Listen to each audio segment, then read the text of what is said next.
We're going to carry on working with division and factoring of polynomials in this lesson. In particular, we're going to look at the factor theorem. So let's just look at, to get us warmed up, let's look at some things that we already know, such as if something's in factored form, we can find the factor, or the zeros, the x-intercepts, from each factor. So if I have a factor of 2x plus 1, as you can see on the right, then I could set that equal to 0 and then solve it, and then I got x equals negative a half, and I know that if I put negative 1/2 in for x in that bracket, that's going to give me one of my zeros, right? And then I got another 0 at x equal, or another factor at x equals negative 2, and again, if I solve that equation, then if x equals 2, that's going to make that bracket equal 0. If x equals 3, same thing. That means that x plus 3, that means that if x equals negative 3, that's going to give us another one of our zeros. So we've known this for some time. We also know that we can change something from factored form to standard form by expanding it. So if we wanted to change this function that's in factored form into standard form, we can multiply the brackets together. We have to do 2 pairs at a time. So if I started with these last 2, then it did FOIL on here, then I would get this, and then I would simplify it to get this trinomial here. So starting with those 2 binomials and multiplying them together, and then collecting like terms, I get x squared plus x minus 6 in brackets. Notice how nothing happened with the 2x plus 1 out front. That I haven't done anything with that yet. But then once I've simplified it as much as I can, then I'm going to go back and I'm going to do distributive law. Starting here, I'm going to multiply each of these terms by 2x. I'm going to multiply each of these terms by 1. So I'm going to do 6 different multiplications. Gives me 6 terms in the next line down, and then I collect those like terms together, and that's how we change something from factored form to standard form, and there we have f of x in standard form. Okay, so now we've seen standard form of this function in factored form. We know what the zeros of the function are from part 1. If I take one of the zeros from part 1, let's say we take the one where x equals 2, the one that we did in blue at the top, and put that into the function in standard form.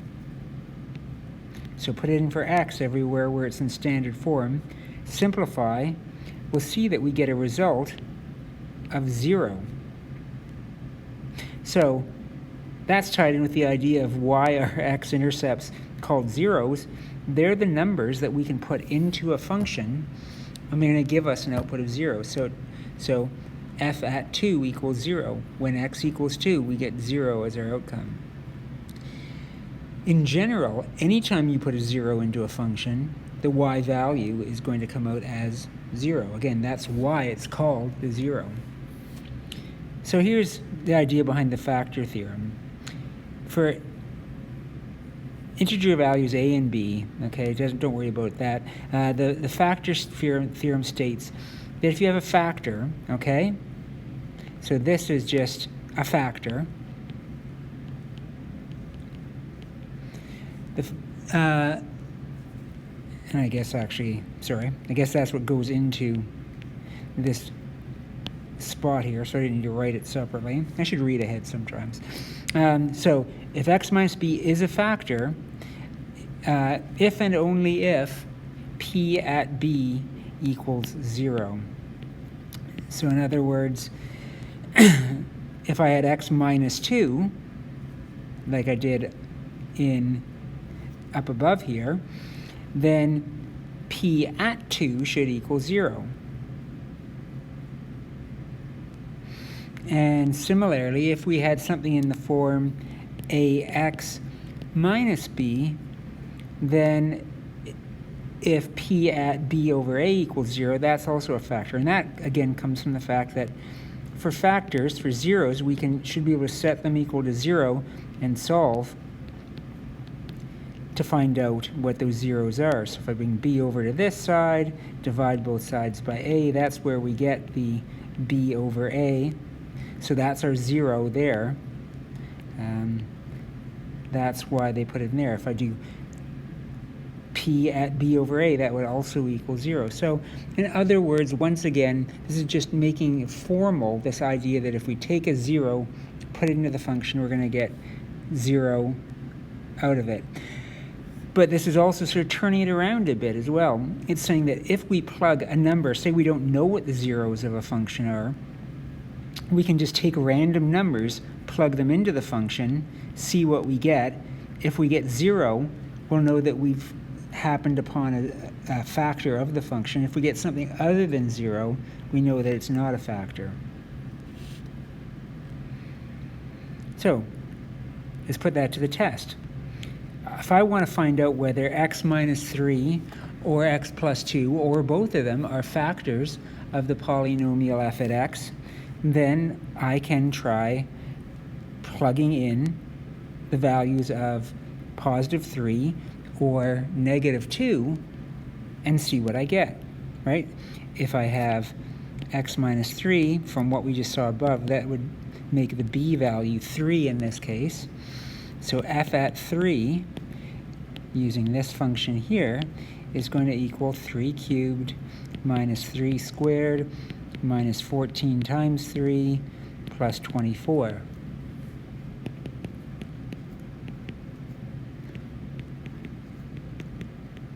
That equals 0.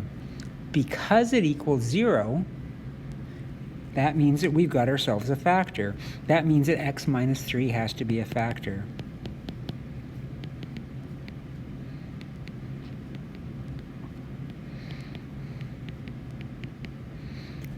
Let's try it again for the factor, or the possible factor, x plus 2.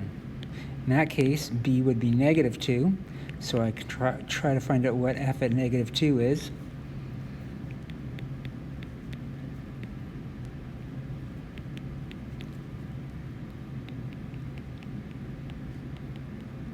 When I do this one,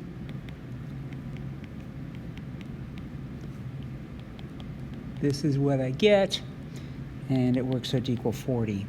So what does 40 mean? Well, it means that my y output when x is negative 2 is 40. That's not a 0, therefore x plus 2 is not a factor.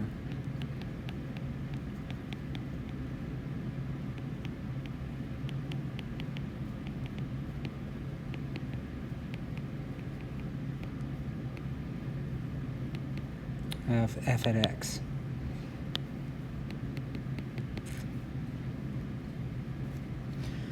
Find the factors and the zeros of this function by checking values with the factor theorem.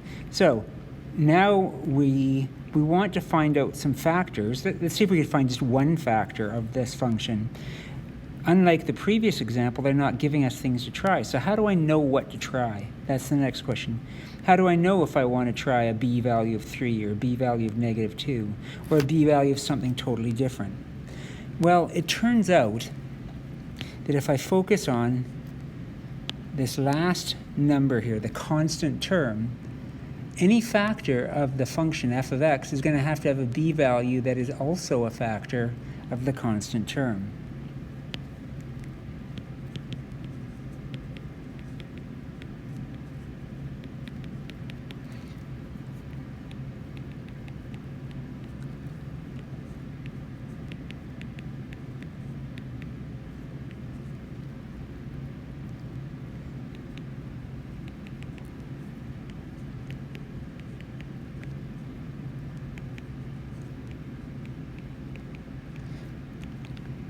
So in this case, the constant term is 18.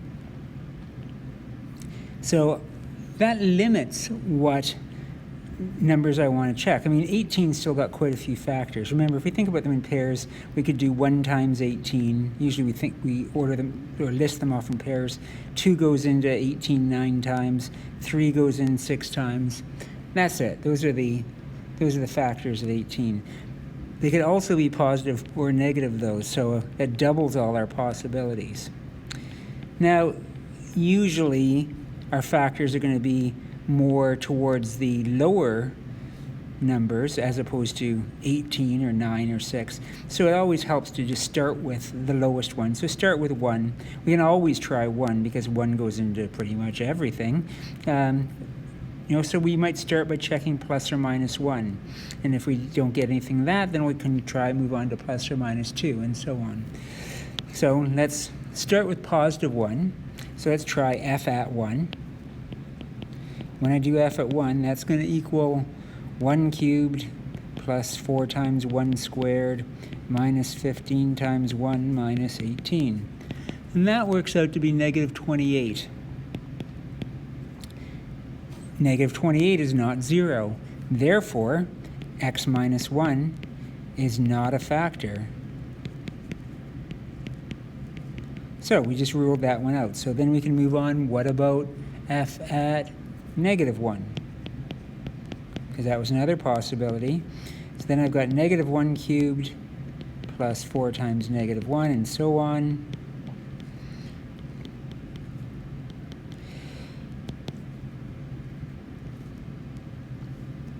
And what I get for that one is negative 1 plus 4 plus 15 minus 18. Well, that one does work out to equal 0. So it turns out that x plus 1 is a factor.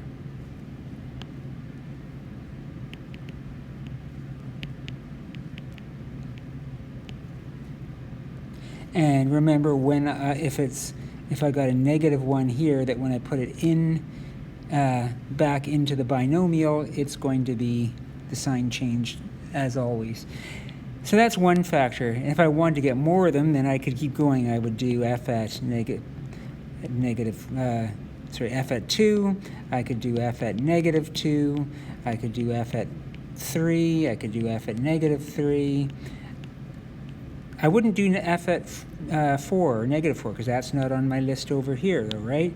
So I'm just going to keep going. Actually, it's right. Show how I'm skipping some. F at 6, f at negative 6, etc. All right, so those are the ones I try. So there's up to 12 that I could try, but if you start with the smallest ones, you're going to find the factors more easily. They're more likely to be down there. So here's a better way to find the factors rather than just guessing, going through all 12 of these and then guessing at seeing which ones work out. What we can do is we can find one factor, and then we can use long division, as we learned in our last lesson, to help us factor it down. So if I want to fully factor this function f at x here, first thing I need to do is find one of the factors using the factor theorem. So again, I need to think about the constant term. What are the factors of 6? So let's just list them off to the side. 1 times 6, 2 times 3. Plus or minus for each of them. So, all right, so we have 8 to choose from. Again, I'd start with the simplest one. Let's try f at 1. If I do f at 1, then I've got 1 cubed plus 2 times 1 squared minus 5 times 1 minus 6, which is going to work out to 1 plus 2 is 3 minus 5. I get minus 8, not a factor. So it doesn't equal 0. All right, well, let's try f at negative 1. When I do that one, I get negative 1 cubed plus 2 times negative 1 squared minus 5 times negative 1 minus 6. And that one, let's see, negative 1 plus 2 plus 5 minus 6, that equals 0. So it turns out f at negative 1 equals 0, so x plus 1 is a factor. Okay, so now we've got something that we know goes evenly, that's a factor that's going to go into f of x. Now we go back to what we know about long division. So I'm going to divide by x plus 1. That's going to become my divisor. I'm dividing the original polynomial by that. That's my dividend. Remember, we used that term. So x cubed plus 2x squared minus 5x minus 6. And so, just to run through dividing, I'm going to divide first term by first term, and I get x squared. I'm going to put that above the x squareds. I'm going to multiply this times each of these terms, and then that'll give me an x cubed here plus x squared here. So in other words, these will go over into these places, just like we did in the last lesson.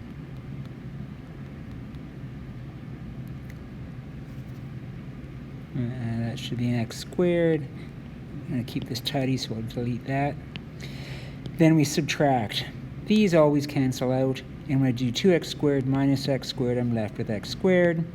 Then I bring down the next term over, and I start over. Divide. That's going to give me an x. That goes up top. So plus x is a positive x. Multiply. When I multiply those out, I get x squared plus x. When I subtract, these cancel. Negative 5x minus x gives me negative 6x. Bring down the next part, negative 6. One more time, divide, divide. I get negative 6 here. And when I multiply this times this, I get negative 6x minus 6. And I get a remainder of 0, which is good. I want to have a remainder of 0. The remainder should be 0. If the remainder is not 0, something's gone wrong.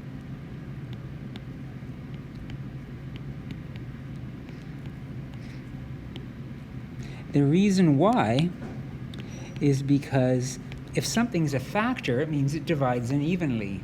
If it divides in evenly, there should not be a remainder. So what we can do now that we've divided this out is we now know that if I divide the original function by x plus 1, my quotient is x squared plus x minus 6. In other words, I get this as my quotient, my answer. So I know that f at x, my original function, can be written as that factor x plus 1 times x squared plus x minus 6. Again, I'll just highlight that in yellow to show that the connection between the quotient from above. So it's been partially factored. My original polynomial has been broken down a little bit. But I can break down x squared plus x minus 6 more. I can factor that. Once it gets down to a quadratic, as this one is, I can just use the techniques I already know for factoring quadratics. So I've got x plus 1, and I can look for two things that multiply to give me 6 and add to give me 1. And that would be 3 and 2. X and 3, x and 2. I always just save the signs for last. In order to get a negative 6, I have to have one positive and one negative. And to get an add to give me a plus 1x, I'm going to have to make the 3 positive, which means the 2 has to be negative. Now it's fully factored, right? This is my solution as far as factoring it goes. Now I can easily sketch my my polynomial though. So I started off, just to see how far we've come, I started off with a polynomial in standard form. Now I've got it in factored form. I can take those factors and I can see that the zeros are going to be x equals negative 1, x equals negative 3, x equals positive 2 from factored form. Put these roughly where they would belong on the graph. I know that the leading coefficient is positive and it's degree 3, so it's going to start in quadrant 3 and go up to quadrant 1. I even know that the x-intercept is going to be negative 6. because the constant term is going to always be my x-intercept if it's in standard form. So I got an x-intercept down here at -6. With all that information, I can draw a half-decent sketch of this polynomial.